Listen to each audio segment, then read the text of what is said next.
to turn the channel completely, right? This is relationship advice. Girl, this is a young girl.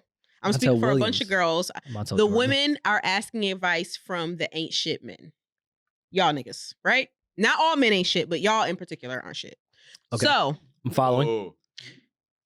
If a girl is entering into the dating scene with a man, this really isn't about me. Okay. And so I saw something on Twitter earlier with this guy explaining how there's like this, I guess there's like, a guy was basically explaining that a guy will start off giving you 100% and then just to basically to try to, you know, get you where they want you to get you. And then little by little, they will take little percentages away. And the moment you complain, they'll add another 5%, but it's like you're going from 75 to 5, whatever. So my question is, long story short, my question is, a woman that's entering into dating a new man, right? Mm-hmm. How does she not make herself seem thirsty? Not make herself seem as if she's too committed, because men, but still she wants a guy to know that she's interested, but she doesn't want him to think that she's too committed, because obviously y'all hate when women like y'all like having to play the constant chase game. That's not true. So not really. That's not entirely. Man, oh my God. That's not true. If a man likes you, if a man really likes you and he really wants to be with you, like he wants you to like him. Like that's not, I don't know where that theory came from, but that's not real. If a man is acting like you're getting on his nerves because you like him, that means he doesn't really like you. Not him acting like you're getting on his nerves, but just like, men do like the chase. If something comes too easy for y'all, y'all don't appreciate it. Once we got you, if we really like you, no, we're not talking about that. But that's what I'm not talking about. Once we got you, we're talking about the part of the getting. We're talking about the actual initial. Yeah, but there's a way to show me you like me and still like putting on a chase though. And this is the conversation that I'm talking about. So how do y'all prefer for women to go about that? The chase. I don't know. It depends, man. I think again, I go back to if the guy really likes the girl, because one of my longest relationships, like me and her had sex the first night we went out on a date. So it's like blasphemous. You know, some people are like, oh, you can't get up the first night. It's too soon. Like you can make me wait 9 months. If I hit it and I don't like you, I don't think the sex has anything to do with it, because again, my longest relationships have been with men I've slept with on the first night. I think the chase works better when you do beat early and then she's not as interested and like continues on with her life. I just think that it comes down to if the chemistry is the same, like, because you can like somebody when you first meet them and it's kind of like this. I'm not sure if she's flirting. I'm not sure if she likes me as much as I like her. I'm feeling her. But I think it's little ways to let the person know, like, yo, I'm digging you. I'm feeling you. I'm into you. But still keep it like, you know, like a little chase to it. Like make the person work for it a little bit to show that they are just interested in you and not just like trying to hook up. But you do know, I'm not saying that this is y'all, because I don't think that y'all are like this, but you do know that there are men, a lot of them, who will do everything they can to show you that they want you for them to beat. And then once they beat, it's like, oh yeah, that's me. I do that shit all the time. Yeah, I've done that quite a bit. Yeah. But then y'all sit up here and look at me like crazy when I ask for this type of advice. But that's only advice. But that's in your 20s that chase shit matters. Like I do think in your 30s that the chase thing is not as big. But that's only if I know that me and you ain't got no real like that part. We don't have no. It's not going to be nothing. Two-pronged. Yeah. It's not for every woman. It's like you can make me chase it, and I'm just like, yo, this is just going to be a physical thing. We're gonna have fun. Yup. Okay, so how do you figure that? How do you figure this is just going to be outside of her fucking your homeboys and you thinking that she's a hoe? So outside of that, I don't.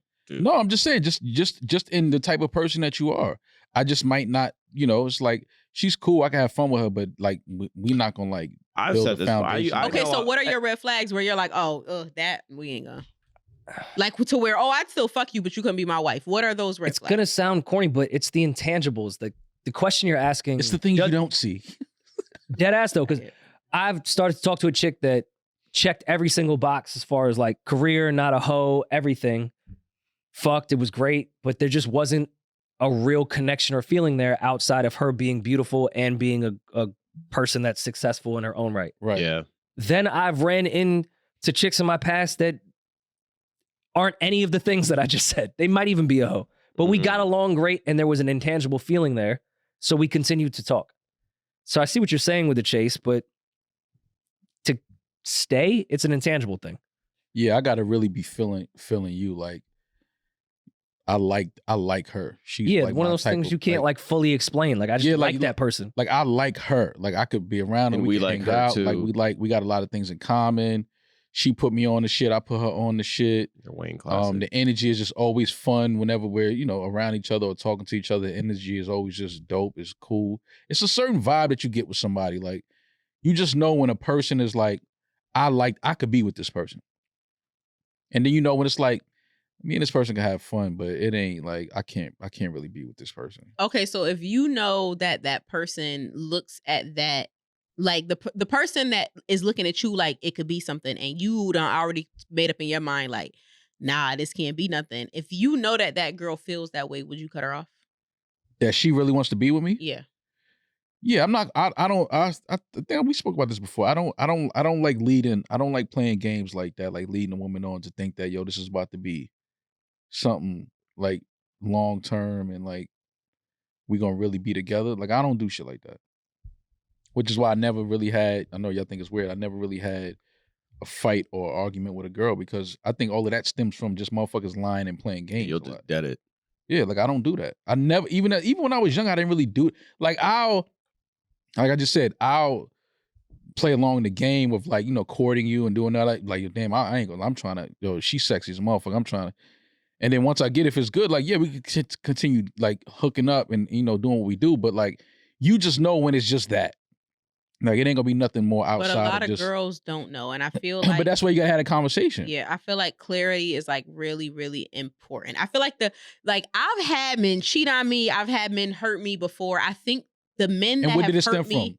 From? How did they hurt you? No, what I'm saying is like shit happens. Like you get in an argument, we break up, shit didn't work, whatever. Well, okay, but what are you arguing about? Let me finish. The biggest pain that I have ever endured from a man or men, has always been from a lack of clarity.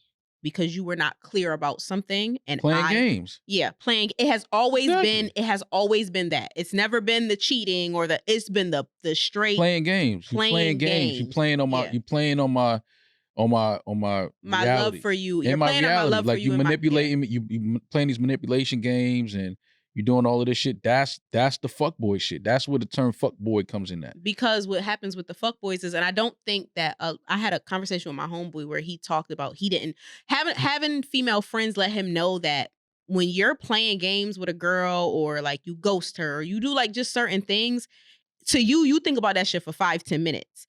That follows women to their next relationship, the next time they're dating, because now they're trying to figure out, they don't believe anything that anybody says. They think everybody is using them. Like it's a constant self-doubt. Does this man really like me? Because I thought the last one liked me and he didn't. And it's just like, it's awful. It fucks with your self-esteem. Like it's awful. Mm. So I don't think men really think about that. The fact that it has lasting effects.